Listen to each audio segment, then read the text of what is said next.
Parting Words, written by R.H. Jr. Chapter 1. I have complete confidence that you will save the Crystal Empire. Now go, there is no time to lose. The doors to the throne room closed, hiding the royal sisters from view. Stunned, Twilight turned to go. Princess Celestia wanted her, to save an entire empire from the forces of darkness. She didn't just give me a 30-second info dump and send me on my way. No, surely. I mean, she wouldn't. It's not such a big deal, though, really. I mean, she does this sort of thing to us all the time. Slowly, deep in Twilight's brain, levers and switches were thrown, and meticulously engineered gears began to turn. For the first time, some little meter or warning light deep in her psyche that had remained utterly dark her entire life, went ping. Or perhaps snap. The princesses had just turned back and were walking to their thrones, murmuring to each other, when there was a sudden flurry of knocking at the doors. Surprised, Celestia and Luna looked back. But before either of them could raise their magic, the doors flew open with a bang. There stood Twilight Sparkle, wearing a very unsettling smile. "Oh, princess," she said in a sing-song voice as she trotted into the room. "Just a few things I wanted to ask before I go. After all, before I go rushing off to the Crystal Empire, I should make sure that I've prepared, right?" Celestia and Luna stared at one another, then at Twilight. Celestia regarded her pupil, eyebrow raised. "Yes, of course, my faithful student," she said hesitantly. "What were you needing?" "Oh, nothing much, just a few teeny tiny things," Twilight said with a forced cheerfulness as she trotted past the thrones, heading for the far end of the room. Both princesses trailed after her, bemused. "And I'm sure you can spare them. I mean, after all, you're the princesses, right?" Celestia's brow furrowed slightly. She wasn't sure where this was going. "Such as?" Twilight beamed like a school filly. "Oh, let's just start with the basics. Equipment, supplies, a few train tickets." The smile slid off her face like it was greased as she stepped up next to the door to the royal vault. "The elements of harmony." Celestia started to protest. "And what makes you think that evil unicorn king, cursed empire, vanished 1,000 years, call it a hunch?" Twilight deadpanned. "We're pretty likely to need 'em, and it's a long way to send Spike to fetch 'em when we do." "We keep the elements here for safekeeping." Twilight channeled her inner Spike. "And how well is that working out for you?" she said, eyebrows level. "Out of the last 3 times we needed the elements, and I mean desperately, absolutely, immediately needed them, you had put them someplace safe. The first time, my friends and I nearly got killed retrieving them from the Everfree Forest. The second time, Discord got them first anyway, right out from under your nose. All he would have had to do was drop them in the ocean or chuck them in a live volcano. If he hadn't been an idiot, Equestria would have been done for. And the third time, we never got to them at all. Chrysalis and her army nearly had Canterlot for lunch because we couldn't get to the vault that held Equestria's most powerful weapon. And we couldn't have unlocked it if we had. The whole thing's stupid anyway. My friends and I are the only ones who can use the elements, and they only work when they and we are all together. If someone wanted to take the orbital friendship beam out of the equation, they'd just have to kidnap us. And not even all of us, just one. Which they wouldn't dare try if we had the elements at hand to defend ourselves. You might as well just let us keep the elements with us all the time. At least we'd stand a fighting chance when whatever sealed evil in a can due to escape this week shows up and tries to eat us. Throughout her entire monologue, Twilight had kept a neutral expression on her face. It would take someone very observant to notice the twitch in one of her eyes. Celestia's normally benevolent expression had gone rather neutral as well. I concede the point. Very well, she said, stepping forward to unlock the vault. Luna suddenly brushed past her. Allow me, dear sister, she said, her voice suspiciously sweet. She lowered her horn and unlocked the vault. Then, with a flick of indigo magic, she retrieved the box with the elements inside and passed it to Twilight, who, after opening it and confirming that the elements were in fact inside, nodded and slipped it into her saddlebag. Anything else? Celestia said, her voice a little cool. Twilight scrunched up her nose and smirked. Oh, just a few teeny-weeny other little things.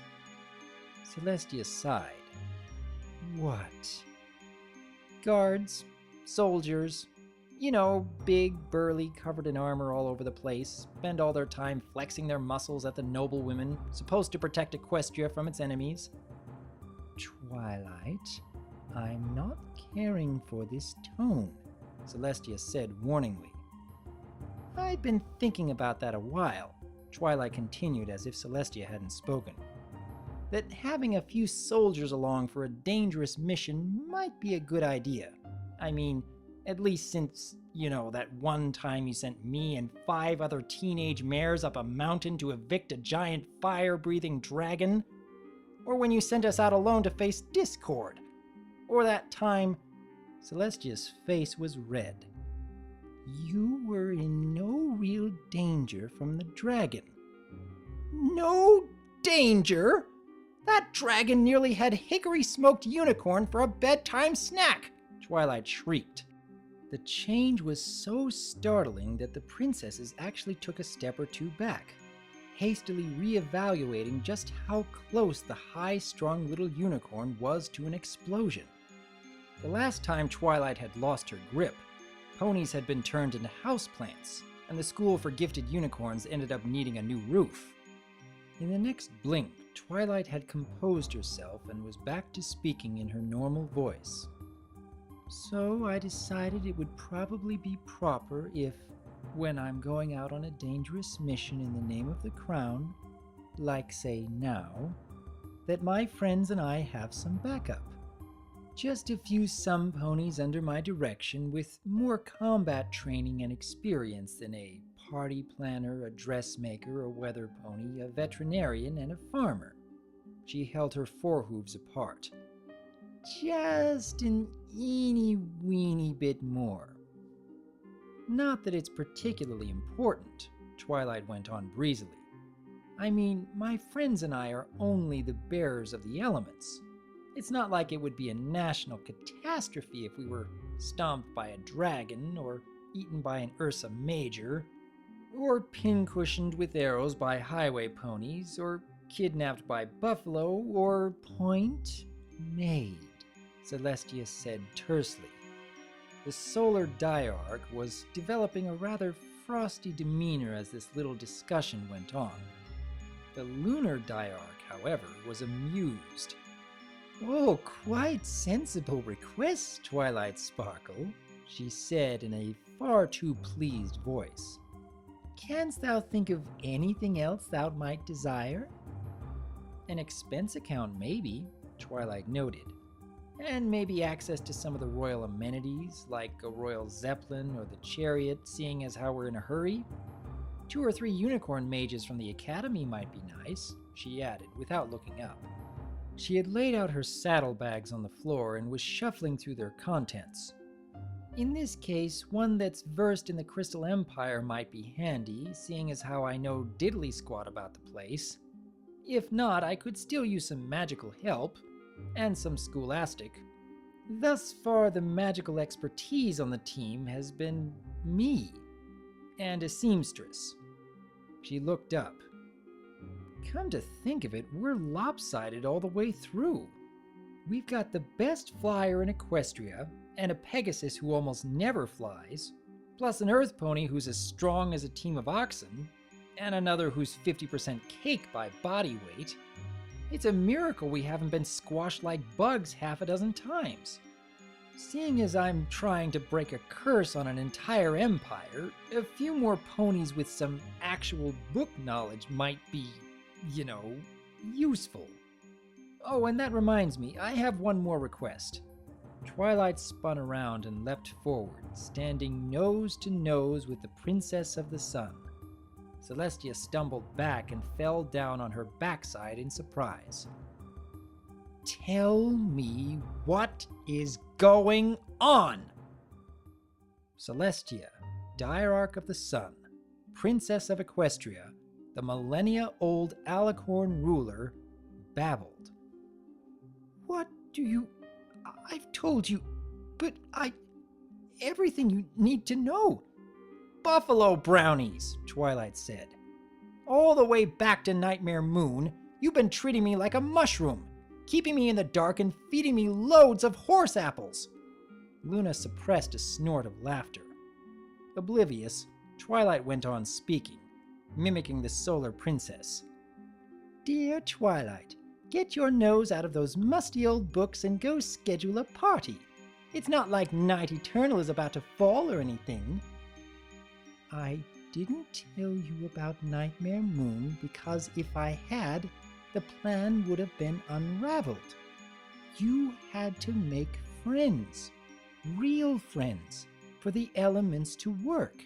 Celestia tried to explain calmly. You think maybe the time to start on that might have been a little sooner than the night before her return? Twilight yelled. And never mind that a few heads-up notes someplace might have been appreciated. If you are reading this, Twilight, my demigod sister has returned from the moon. She can be defeated with the elements of harmony. Here's a map. Dear Twilight, that ugly statue in the garden is an evil avatar of chaos. Be careful. Don't let him reverse your brain. Here are a few dozen armed guards for when you face down a mad demigod of chaos. Hey, Twilight, guess what? My niece is marrying your brother. But be on your guard. We've been threatened by the Changeling Kingdom. Twilight, dragons can grow really, really fast. Keep an eye on Spike. Oh, by the way, Twilight, my pet bird is a phoenix. No need to worry if it looks sick or bursts into flame. And now, this time, it's Dear Twilight, the Crystal Kingdom, previously ruled by an evil unicorn, has reappeared after 1,000 years. It has a curse on it. Go save it. What Crystal Kingdom? What curse? Where's the evil leader and how in Equestria am I supposed to save it? I could get more information off the back of a hoofball bubblegum card. Celestia got to her hooves. She towered over the ranting little unicorn, clearly losing her temper. You have been told all you need to know, she said in the Canterlot royal voice. I told you this was to be a test. Twilight was too far gone to even flinch. A test? She shouted back. The fate of an entire kingdom at stake, and you want to make it a test? All that tells me is that you already know all the answers, and precisely how to fix this, and you just aren't telling me. I don't care what it is you're testing me for. Forget it, I don't care. The welfare of other ponies is supposed to come first for a ruler, no matter what. So either tell me everything I need to know, or find some pony else to do this, because I'm not going to imperil hundreds or even thousands of innocent ponies trying to get a gold sticker from you on a test. The throne room's walls rang in the silence. Celestia stood there in shock, staring at her pupil, mouth agape. "So, what's it going to be?" Twilight said, suddenly as mellow and cheerful as, well, truthfully, as she'd never been. Celestia's mouth closed so suddenly her teeth clicked. She sighed, closed her eyes, and summoned her magic. There was a pop, and several items appeared in midair. A sizable book with a latch and embossed cover, a large ancient scroll, and several smaller scrolls with the royal seal. "This volume is a brief history of the Crystal Empire, and it is the most complete source of information we have on Sombra's former kingdom," she said. "These scrolls will give you the authority to recruit whatever troops you deem fit. Show it to the acting captain of the guard. This one is to the headmaster of the Unicorn Academy, allowing you command the services of any of the scholars and researchers of the Academy for the duration of your mission. And this one is a blank check to the Royal Treasury. Please keep all your receipts." The last item to go into Twilight's saddlebags was the ancient-looking parchment. "This is a detailed description of the curse laid on the Crystal Empire, or at least as much detail as we could ascertain, and some few notes on what might be necessary to break it." She looked down at her student, face impassive. "Is there anything else you wish to say before you go, Twilight Sparkle?" Twilight nodded. "Yes. I'm afraid I can no longer be your student." Pain shot across Princess Celestia's features. "I can't be a pupil to some pony who is constantly misleading me, or deceiving me, or conducting little tests on me. I can't learn from some pony who is always leaving me in the dark." She took a deep, calming breath. "I don't know what you had planned for me, and I really don't care anymore. After this mission is done, I quit." She put on her saddlebags, got to her feet, and bowed politely to both princesses. "I won't let you down, your majesties." And with a smile, she trotted out of the throne room. The doors closed with a bang. Celestia and Luna stared after the departed unicorn. Celestia with an expression of shock and dismay and slowly dawning loss. Luna with an enigmatic smirk. Bewildered, Celestia looked at her sister.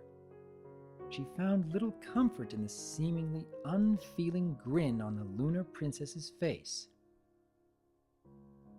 "Oh, Luna, what has happened here?" she asked in dismay. Luna gave a "ch" sound and rolled her eyes. "Thy own chess-playing and masterminding and oh-so-clever mummery has come a cropper, is what has happened," she said.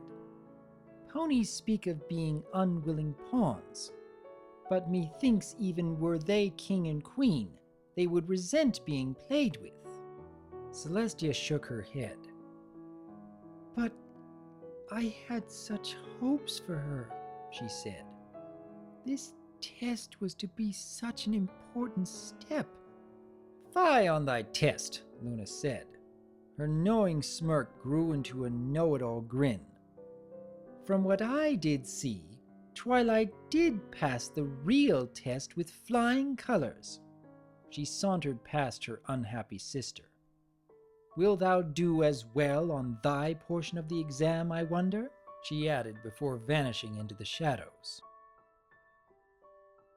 Out in the hallway, in a dim alcove where no pony could see her, Twilight sat hunched over, weeping quietly.